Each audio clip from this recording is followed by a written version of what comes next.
أشهد أن لا إله إلا الله وحده لا شريك له وأشهد أن محمدا عبده ورسوله أما بعد فأعوذ بالله من الشيطان الرجيم بسم الله الرحمن الرحيم. آج کے اس جلسہ یوم مسلح موعود رضی اللہ تعالیٰ عنہ کے حوالہ سے کارسار نے آپ کی خدمت میں چند گزارشات پیش کرنی ہے، جس میں حضرت مسلح موعود رضی اللہ تعالیٰ عنہ کی زندگی کے چند پہلوؤں کے بارے میں آپ کو بتایا جائے گا، جس میں ان کا کم عمری میں خدا تعالیٰ سے تعلق، ان کی بہادری، جوانمردی، اور اسی طرح جو پیشن گوئی کے الفاظ تھے کہ خدا کا سایہ اس کے سر پر ہوگا، اس کے حوالے سے بھی آپ کو بتایا جائے گا۔ سامعین کرام، سب سے پہلے ہمارے پیارے امام حضرت خلیفۃ المسیح الخامس ایدہ اللہ تعالیٰ بنصر العزیز یہ جلسہ جو یوم مسلح موعود ہم مناتے ہیں، اس حوالے سے کیا کہتے ہیں؟ آپ کہتے ہیں کہ ہمیں یاد رکھنا چاہیے کہ اس پیش گوئی پر ہمارے جلسے اور اس کو یاد رکھنا تبھی فائدہ مند ہے جب ہم اس مقصد کو ہمیشہ سامنے رکھیں کہ ہم نے حضرت صلی اللہ علیہ وآلہ وسلم کی عزت اور وقار کو دنیا میں قائم رکھنا ہے، اور دنیا میں اسلام کی سچائی ظاہر کر کے سب کو حضرت صلی اللہ علیہ وآلہ وسلم کے جھنڈے تلے لے کر آنا ہے۔ آج حضرت مسیح موعود علیہ الصلوۃ والسلام کے ماننے والوں کے سوا اور کوئی نہیں کہ جس کے ذریعہ سے اسلام کا جھنڈا دنیا میں دوبارہ لہرائے اور دنیا میں اسلام پھیلے۔ سامعین کرام، حضرت مسلح موعود رضی اللہ تعالیٰ عنہ کی زندگی کا ہر پہلو ہمارے لیے تربیت کا، ہمارے لیے نیکی کا ایک درخشاں ستارہ ہے۔ حضرت مسلح موعود اپنی کم عمری میں ہی خدا تعالیٰ سے ایسا تعلق تھا کہ جس کی مثال نہیں ملتی۔ شیخ فضل الہی صاحب بٹالوی جو کہ صحابی ہیں حضرت مسیح موعود علیہ السلام کے، آپ کہتے ہیں کہ میں نے دیکھا ہے کہ محض 13 سال کی عمر میں بے شمار بچے ہمارے یہاں پہ بیٹھے ہیں، تو میری ان بچوں سے بھی اور جو ان کے والدین ہیں ان سے بھی یہ درخواست ہے اس موضوع کو بڑے دھیان سے سنیں۔ شیخ فضل احمد صاحب بتاتے ہیں کہ میں نے دیکھا ہے کہ حضرت مسلح موعود جب صرف محض 13 سال کے تھے تو باقاعدگی سے تہجد ادا کرتے تھے اور بڑی بڑی دیر رو رو کر دعائیں کرتے تھے۔ میں نے یہ کئی دفعہ دیکھا، لیکن ہمت نہیں پڑتی تھی کہ یہ بات ان سے پوچھوں کہ بھائی آپ مسیح موعود علیہ السلام کے بیٹے ہیں، ایک شہزادے ہیں، ایک بڑے زمیندار گھرانے سے ہیں جن میں اتنی ساری خصوصیات ہوں، تو اس کو کیا چیز اتنی ستاتی ہے کہ وہ اتنی رو رو کر دعائیں کرتا ہے، لیکن پوچھنے کی ہمت نہیں ہوتی تھی۔ تو کہتے ہیں ایک دن میں نے ہمت کر کے، آپ مسجد سے آ رہے تھے، میں نے روک لیا، میں نے کہا میاں صاحب مجھے ایک بات بتائیں۔ انہوں نے کہا پوچھیں۔ آپ نے کہا کہ آپ دیکھیں، آپ ماشاءاللہ صاحبزادے ہیں، آپ ایک بڑے زمیندار گھرانے سے ہیں، کیا ایسی ضرورت ہے کہ آپ رو رو کر تہجد میں دعائیں کرتے ہیں روز؟ تو حضرت مسلح موعود نے جواب دیا کہ میں اللہ تعالیٰ سے یہ دعا کرتا ہوں کہ جو اسلام کا جو مشن میرے سپرد ہوئے ہیں، اے میرے پروردگار مجھے اس کے لیے اچھے دوست اور مددگار بھی عطا کر۔ اس سے یہ سبق بھی ہمیں ملتا ہے کہ ہمیشہ صرف اپنے کام کے لیے دعا نہ کی جائے، اپنے مشن کے لیے دعا نہ کی جائے، بلکہ ساتھ یہ بھی دعا کی جائے کہ یا اللہ مجھے وہ ماحول بھی میسر کرنا، مجھے وہ دوست بھی میسر کرنا، مجھے وہ ساتھی بھی میسر کرنا کہ جن کے ذریعے سے یہ مشن آگے بڑھ سکے۔ صحبت کا بڑا اثر ہوتا ہے، آپ کا جن سے تعلق ہوتا ہے، آپ کا جن میں وقت گزارتے ہیں, آپ جن میں اٹھتے بیٹھتے ہیں, وہ لوگ کیسے ہیں, اس کا بہت اثر ہوتا ہے.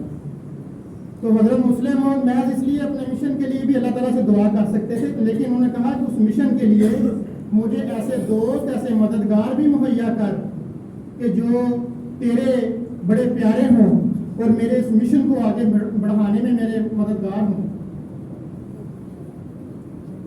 حضرت مسلم موعود فرماتے ہیں کہ میں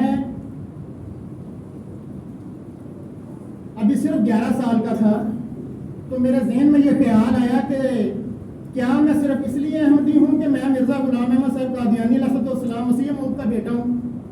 کیا میں اس لیے صرف احمدی ہوں؟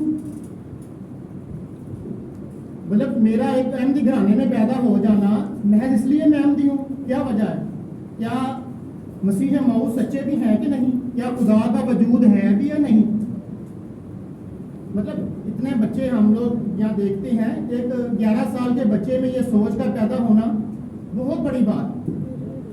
میرا خیال ہے بڑے بڑوں میں بھی یہ خیال نہیں آتا ہوگا کہ ہم سوچیں تو صحیح کہ ہم نے تو چلو ایک احمدی خاندان میں ہم لوگ پیدا ہو گئے ہیں, شروع سے چلتے آ رہے ہیں, ایک ہمیں چیز ملتی آ رہی ہے باپ دادا سے, لیکن سوچے تو صحیح, اس کی تحقیق تو کریں کہ ہم احمدی کیوں ہیں, یا مسلمان کیوں ہیں, یا خدا کا وجود ہے یا نہیں ہے. تو حضرت مسلم موعود لکھتے ہیں کہ میں نے یہ سوچ اتنی اس نے میرے دماغ پہ اثر ڈالا کہ میں نے اس کو ایک کمرے میں بند کر لیا, اور میں نے یہ تہیہ کر لیا کہ میں اس کے اوپر اتنا سوچوں گا آج کہ اگر مجھے آج اس کی تسلی نہ ہوئی تو میں گھر چھوڑ کے چلا جاؤں گا. تو کہتے ہیں کہ میں نے پھر اپنے اوپر سوال ڈالنے شروع کر دیے. پہلے میں نے مسیح موعود علیہ السلام کی بجائے پہلے اللہ تعالیٰ کے اوپر میں نے یہ کہا کہ بھائی اللہ تعالیٰ بھی ہے کہ نہیں ہے.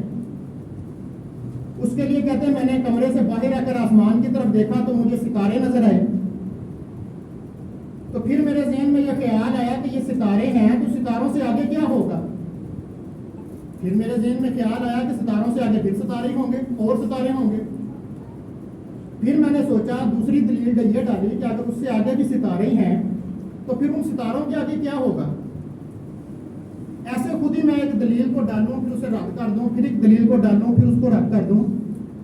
تو میرے یہ ذہن میں خیال آیا کہ دیکھیں یہ جو ستارے ہیں یا پہاڑ ہیں یا اور جو مادی چیزیں ہیں, جو ظاہری چیزیں ہیں, وہ ہمیں نظر آ رہی ہیں, ہم اس کا احاطہ نہیں کر سکتے. تو خدا تعالیٰ تو ظاہری چیز نہیں ہے ہمارے سامنے, جس نے یہ ساری کائنات بنائی ہے اس کا وجود بھی لازمی ہونا چاہیے. تو آپ دیکھیں کہ ایک 11 سال کے بچے نے اس قدر خدا تعالیٰ کا اور مسیح موعود ہونے کا, موعود کے وجود کا اور اپنے احمدی ہونے کا اس کے ذہن میں یہ خیال تھا.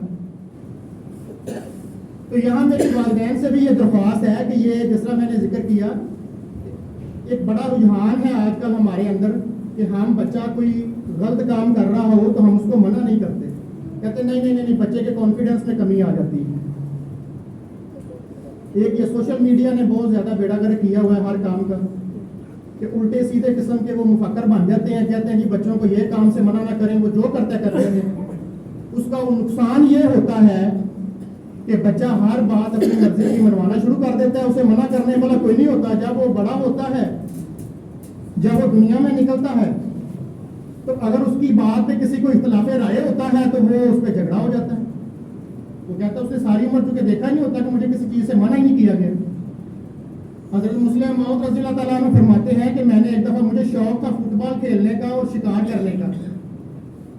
تو میں چھوٹا ہی تھا, 10-11 سال عمر تھی, تو میں نے طوطا شکار کیا. شکار کر کے لے گیا, گھر گیا, جا کے حضرت مسیح موعود علیہ السلام کو دکھایا کہ ابا بڑے خوش ہوں گے کہ دیکھیں بھائی چھوٹے سے بچے نے شکار کر لیے اپنے ہاتھ سے. تو کہتے میں نے جا کے دکھایا اور حسن کو کہا دیکھیں میں نے طوطا شکار کیا. حسن نے بڑے پیارے انداز میں نے سمجھایا کہ دیکھو محمود احمد, اللہ تعالیٰ نے ہر چیز کھانے کے لیے پیدا نہیں کی. گو کہ اس کا جو گوشت ہے طوطے کا وہ حرام نہیں ہے, لیکن دیکھو یہ درخت کے اوپر بیٹھا ہوا کتنا خوبصورت دکھائی دیتا ہے. اسی طرح اور ایسے پرندے ہیں, جانور ہیں جن کی آواز اتنی سریلی ہے کہ کانوں کو بھاتی ہے. اور ایسے جانور ہیں کہ جنہیں بوجھ اٹھانے کے لیے یا سفر کرنے کے لیے استعمال کیا جاتا ہے. تو ہر جانور جو ہے وہ کھانے کے لیے نہیں ہوتا. وہ کہہ بھی سکتے تھے 11 سال کا بچہ بھائی ماشاءاللہ بہت اچھا کام کیا بھائی بڑا بہادر بیٹا میرا, لیکن نہیں منع کیا. تو بچے کو میری یہاں میں کہنا چاہتا ہوں کہ بچے کو جب بیجا روک ٹوک واقعی غلط چیز ہے, لیکن بچہ جب کوئی غلط کام کر رہا ہو تو اس کو سمجھانا بہت ضروری ہے موقع کے اوپر. اس کو آپ نے کم عمری میں ہی, یہ عمر ایسی ہے بچپن کی 15 سال تک یا 16 سال تک یا اس سے نیچے, کہ جس طرح مرضی اس کا مولڈ کو آپ چینج کر دیں.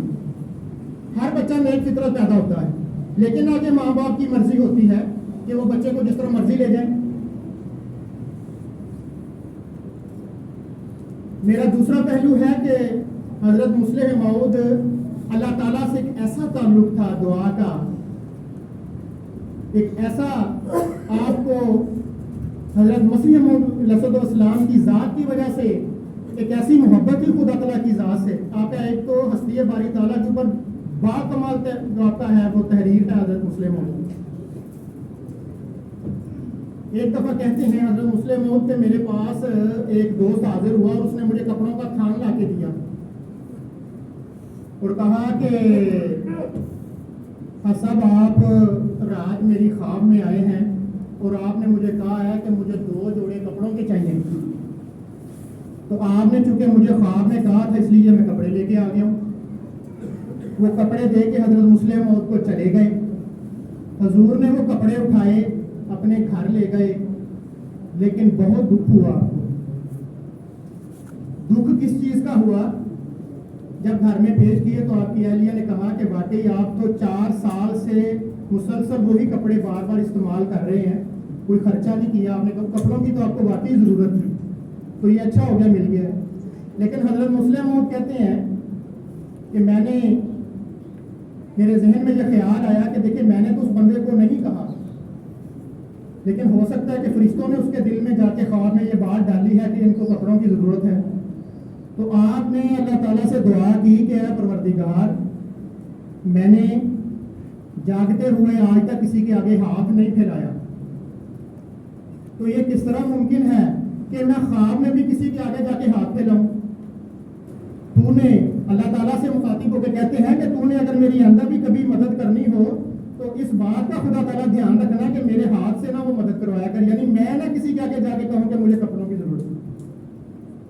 اتنی خودداری ہے کہ تو نے اگر میری مدد کرنی ہے تو خواب میں بھی میں کسی کے سامنے جا کے یہ نہ کہوں کہ مجھے فلاں چیز کی ضرورت ہے. پھر ایک دفعہ حضرت مصلح موعود کہتے ہیں کہ گھر کی تعمیر ہو رہی تھی, 6,000 روپیہ کم پڑ گیا, تو 4,000 کہتے ہیں میرا ایک دوست تھا وہ 4,000 روپیہ مجھے ادا کر گیا, باقی 2,000 رہ گیا. 2,000 رہ گیا تو میں نے پھر خدا تعالیٰ کی خدمت میں دعا کی کہ اور بہت سے کام ہیں جو چل رہے ہیں جہاں پہ نشمت ہو رہی ہے, تو یہ گھر جو ہے بطور وہ گھر بھی استعمال ہوتا تھا, مشن ہاؤس کے طور پہ بھی استعمال ہوتا تھا, مہمان آتے تھے جاتے تھے, اس کی بڑی ضرورت ہے, 2,000 کم پڑ رہا ہے. تو کہتے ہیں کہ ایک تحصیلدار تھے, وہ آپ کی خدمت میں حاضر ہوئے. انہوں نے آ کے کہا کہ حسن مجھے نہیں پتا کہ میرے دل میں یہ کیسے خیال آیا, لیکن میرے دل میں جو خیال آیا کہ آپ کو 2,000 کی ضرورت ہے, یہ 2,000 روپیہ دیں. 2,000 روپیہ اس وقت میں بہت بڑی رقم ہوا کرتی تھی. تو اس طرح سے اللہ تعالیٰ حضرت مصلح موعود کی دعاؤں کو قبول فرماتا تھا. اب میں آپ کی بہادری اور جوان مردی کے حوالہ سے چند ایک باتیں آپ کے سامنے رکھنا چاہتا ہوں. ایک تو حضرت مصلح موعود کی یہ خوبی تھی بہت بڑی کہ وہ بات ہر کسی کی بڑی تسلی سے سن لیا کرتے. کہتے ہیں کہ ایک دفعہ میں نے عرش کے متعلق یعنی آسمان اور یہ جو ستارے اور یہ جو سسٹم ہے اس کے متعلق میں نے صبح نماز فجر کے اوپر جو ہے میں نے درس دیا, کافی تفصیلی, جو احباب سامنے بیٹھے تھے وہ لکھتے رہے ساتھ ساتھ نوٹس اس کے جو میں بتا رہا تھا. تو جب میں نے سارا درس دے دیا تو درس کے اختتام پر ایک صحابی تھے حضرت مسیح موعود علیہ السلام کے, وہ میرے پاس آئے اسی ٹائم پہ, ابھی دوست بیٹھے ہیں. انہوں نے کہا کہ حسب ابھی جو آپ نے یہ جو عرش کے متعلق جو آپ نے بیان دیا ہے, یہ جو ہم اگر حضرت مسیح موعود علیہ السلام کا جو تحریرات ہیں وہ نکالیں تو اس کے متضاد ہیں، یعنی آپ نے جو باتیں بیان فرمائی ہیں یہ حضرت مسیح موعود علیہ السلام کے ارشادات کے منافی ہیں۔ آپ نے کہا اچھا دکھائیں مجھے، انہوں نے اسی ٹائم پہ وہ حوالہ دیکھا، آپ نے اسی ٹائم پہ جتنے دوست بیٹھے ہوئے تھے ان سب کو مسجد میں کہا کہ آپ نے اپنی کاپیوں کے اوپر جو عرش کے متعلق جو تحریر میں نے جو ابھی یہ درس دیا ہے یا جو میں نے بیان دیا ہے کاٹو اس کو۔ وہ کہتے ہیں کہ میں نے ہر کسی کی کاپی کے اوپر جا کے اس کو کراس کروایا کہ میں کبھی بھی وہ بات نہیں کروں گا جو حضرت اقدس مسیح موعود علیہ السلام کے کسی بھی بیان کے خلاف۔ اور ساتھ لکھتے ہیں کہ یہ نہیں کہ قرآن کریم کا جو تفسیر ہے اسے سمجھنا کوئی غلط ہے یا اس کے زیادہ سے زیادہ معنی نکالنے غلط ہیں، لیکن جو ترجمہ جو تفسیر حضرت سیدنا حضرت اقدس مسیح موعود علیہ السلام نے کر دی ہے اس کے بعد کوئی چیز نہیں۔ دیکھیں خدا کا ایک خلیفہ ہو، ایک اتنی بڑی جماعت کا امام ہو، جس طرح حضرت مسلم موعود حضرت عمر رضی اللہ تعالیٰ عنہ کے اوپر محفل میں بیٹھے ایک شخص نے ان کی قمیض کے اوپر اعتراض کیا تھا، آپ لوگوں نے اکثر سنا ہوگا کہ آپ نے یہ نیا کرتا کیسے سلوا لیا۔ تو اسی طرح بیان نہیں، اسی ٹائم پہ وہ صحابہ نے کہا کہ سب یہ بیان اس طرح ہو رہا ہے، اسی وقت بالکل کوئی شان میں گستاخی نہیں سمجھی۔ حضرت مسلم موعود فرماتے ہیں کہ میں جب ان کا ایک تحریر ہے بیان ہے کہ جب میرے سر پہ تلوار لٹک رہی ہو، یہ ان کی بہادری جوان مردی کے بارے میں بیان کر رہا ہوں، کہ جب میرے سر پہ تلوار لٹک رہی ہو پھر میں کبھی صلح نہیں کرتا۔ اس کی تفصیل میں آپ لکھتے ہیں کہ جس خطہ میں ہم لوگ رہتے تھے، مطلب ہندوستان کی بات ہو رہی ہے، وہاں پہ ہندو عیسائی اور سکھ کمیونٹی کافی زیادہ تھی، اور ان کی ایک یہ چیز تھی کہ جب کسی کو انہوں نے نیچا دکھانا ہوتا تھا تو وہ کیا کرتے تھے کہ پہلے اس کے خلاف جھوٹے مقدمات کا اندراج کرواتے تھے عدالت میں، پھر اس کو نیچا دکھانے کے لیے اس کے پاس جا کے کہتے تھے کہ ہمارے ساتھ صلح کر لو۔ تو حضرت مسلم رضی اللہ تعالیٰ عنہ کہتے ہیں کہ جب کوئی ایسا کام کرتا تھا کہ پہلے غلط قسم کے مقدمات کا اندراج کروانا اور پھر آ جانا کہ اب ہمارے ساتھ صلح کر لیں، کہ دیکھنے والے کہیں کہ ہو سکتا ہے کہ یہ جو عدالت میں کیس چل رہے ہیں شاید اس کی وجہ سے صلح کر رہے ہیں، تو کہتے تھے کہ میں کہتا تھا پہلے کیسوں کا فیصلہ ہوگا، صلح اس کے بعد ہوگی، چاہے اس کا نقصان ہو یا چاہے اس کا فائدہ ہو۔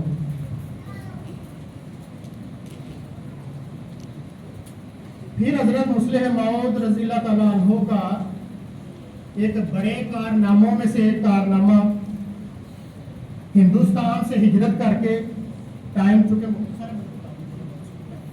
ہندوستان سے ہجرت کر کے پاکستان گئے ہیں، وہاں جا کے ربا کی نئے مرکز کی آباد کاری تھا۔ اب یہ جو ربوہ جگہ ہے یہ ایسی جگہ تھی کہ یہاں پہ کئی لوگ پہلے اس کو آباد کرنے کی بے شمار کوششیں کر چکے تھے۔ کہتے ہیں کہ ایک ہندو تھا، وہ مطلب بہت بڑا سرمایہ کار تھا، اور اس نے اس قدر کوششیں کی تھی ربا کو آباد کرنے کی، اتنا سرمایہ لگا دیا تھا کہ جب اس کا کوئی چارہ نہیں چلا تو زمین کالم چھوڑ بیٹھا، پاگل ہو گیا کہ یار یہ جگہ آباد نہیں ہو سکتی۔ لیکن پھر دیکھیں اللہ تعالیٰ کے فضل سے کیسے وہ آباد ہوئی ہے، اور کیسے اللہ تعالیٰ نے اس میں جو ہے وہ اپنی نعمتیں اور اس میں پھل اور درخت اور گرینری اور ہر قسم کی اللہ تعالیٰ نے سہولیات اسی جگہ میں اللہ تعالیٰ نے عطا کی۔ میری تقریر کا آخری حصہ ہے کہ پیشن گوئی میں آتا ہے کہ خدا کا سایہ اس کے سر پر ہوگا۔ سامعین کرام، حضرت مسلم موعود رضی اللہ تعالیٰ عنہ کی حفاظت کی ذمہ داری بھی خدا تعالیٰ نے لی ہوئی۔ آپ پر بے شمار دفعہ قاتلانہ حملے ہوئے، بے شمار لوگوں نے آپ کو ختم کرنا چاہا ہے، لیکن اس پیشن گوئی کے مطابق یعنی خدا کا سایہ تمہارے سر پر ہوگا، ہمیں ہر جگہ دکھائی دیتا۔ حضور کہتے ہیں میں ایک دفعہ تقریر کر رہا تھا، آپ نے لٹریچر میں پڑھا ہوگا کہ حضرت مسلم موعود جب جلسہ جہاں پہ اکثر تقریر کرتے تو کئی گھنٹے کی آپ کی تقریر ہوا کرتی تھی، کئی گھنٹے مسلسل بولتے تھے۔ تو پھر جو انتظامیہ تھی وہ آپ کے لیے گرم چائے یا کھانے کے لیے کچھ نہ کچھ بھیجا کرتی تھی تاکہ آپ کی جو توانائی ہے وہ برقرار رہے۔ حضور کہتے ہیں کہ میں تقریر کر رہا تھا، پہلے مجھے چائے پلائی گئی اور پھر اس کے بعد کہیں سے ملائی، یہ جو دودھ کے اوپر ہوتی ہے ملائی سے اردو میں بولتے ہیں ملائی. یہ ملائی مجھے بھیجی گئی ہے حضور کو کہ یہ حضور آپ تھوڑی سی کھا لیں تاکہ آپ کی انرجی بحال ہو جائے. تو کہتے ہیں جیسے آ رہی تھی تو میرے ذہن میں آیا خیال کہ اس کو چیک کر لینا چاہیے, لیکن چونکہ میں تقریر کر رہا تھا میں کہہ نہیں سکتا تھا. تو جب آخری پہلے پہرے دار کے پاس, دوسرے پہرے دار کے پاس, تیسرے پہرے دار کے پاس, جب حضور کے پہلے جو باڈی گارڈ کھڑا تھا اس کے پاس پہنچی, اس نے ہاتھ کے ساتھ وہ بلائی تھوڑی سی اپنی زبان کے اوپر لگائی تو اس کی زبان کے اوپر ایسا گہرا کٹ آیا کہ اس کی زبان سے خون نکلنے لگا. اتنا شدید زہر ملا ہوا تھا اس کے اندر. فوراً آپ نے وہ بالائی جو تھی وہ پہرے داروں نے وہاں سے ہٹا دی. آپ نے تقریر نہیں روکی. بعد میں آپ نے اس کا جو پہرے دار کا حال دریافت کیا کہ کیا ہوا. انہوں نے بتایا کہ یہ معاملہ کس طرح سے اللہ تعالیٰ حفاظت کرتے ہیں. پھر ایک دفعہ حادثہ فرماتے ہیں کہ میں گھر میں تھا تو مجھے بچے نے آ کے بتایا کہ باہر ایک پٹھان ہے جو آپ سے ملاقات کے لیے آیا, افغانی. یہ قادیان کی بات. کہتے میں باہر آ رہا تھا تو شور پڑ گیا. تو پہرے داروں نے جب شور پڑ گیا پتہ لگا کہ وہ تو اس کے پاس چاقو تھا, بڑا تیز دھار چاقو تھا اس کے پاس. تو میں نے بعد میں پہرے داروں سے پوچھا کہ یہ کیسے پتہ لگا. تو پہرے دار جو تھا وہ خود بھی حضور کا جو پہرے دار تھا وہ بھی پٹھان تھا. وہ کہتا ہے جب یہ باتیں کر رہا تھا تو بار بار اپنی ایک ٹانگ کو حرکت نہیں دیتا تھا. تو مجھے شک پڑ گیا کہ ضرور اس نے ٹانگ کے ساتھ کچھ باندھا ہوا ہے. چیک کیا گیا تو وہ چاقو تھا. پھر اس نے جب اس کو پولیس کے حوالے کیا گیا تو وہ کہتا ہے یہ میری چوتھی کوشش تھی. پہلے 3 دفعہ میں جمعے کی نماز پہ پوری تیاری کے ساتھ آ چکا ہوں لیکن پتہ نہیں کس طرح حادثہ بچ جاتے تھے. یہ چوتھی دفعہ میرا پروگرام تھا کہ میں گھر میں گھس کے حضور کے اوپر حملہ کروں گا. اسی طرح باقی واقعات چھوڑ دیتے ہیں. آخری واقعہ آپ نے دیکھا ہی ہوگا, سنا بھی, دیکھا تو نہیں سنا ہوگا, جو حضور پر ربا میں مسجد مبارک میں حملہ ہوا. یہ 10 مارچ 1954 کی بات. حضور نماز پڑھا کے نکلے ہیں تو ایک شخص نے آپ کے اوپر حملہ کیا. دائیں طرف گردن کے اوپر اس نے چھرا گھونپ دیا. اتنا شدت کا تھا کہ اس نے ایک وار کر کے جیسے ہی دوسرا وار کرنا چاہا تو قریب ایک پہرے دار تھے محمد اقبال صاحب, وہ درمیان میں آئے تو دوسرا جو وار تھا وہ محمد اقبال صاحب کے لگا, وہ بھی شدید زخمی ہو گئے. اس کے بعد اس کو پکڑ لیا گیا. حاج صاحب کو کہتے ہیں کہ ڈیوٹی والوں نے جنہوں نے قصر خلافت دیکھا ہوا ہے وہاں سے اندر لے گئے رہائش گاہ کی طرف.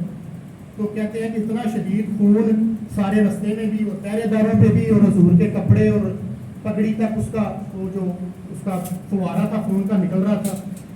تو لے گئے گھر جا کے حضور کی مرہم پٹی کی گئی. صاحبزادہ مرزا منور احمد صاحب MBBS ڈاکٹر, انہوں نے حضور کی مرہم پٹی کر دی.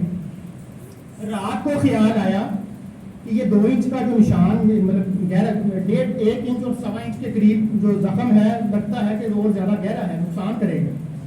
تو لاہور سے ایک ڈاکٹر تھے, ان سے رابطہ کیا گیا. وہ پہنچے تو ٹانکے تو لگا دیے تھے ابتدائی طور پہ, لیکن دوبارہ سر کا آپریشن اسی ٹائم پہ کیا گیا. وہ ٹانکے کھولے تو پتہ لگا وہ 4 انچ گہرا تھا اور یہ شہر اب تک وہ چاقو پہنچ گیا ہوا تھا.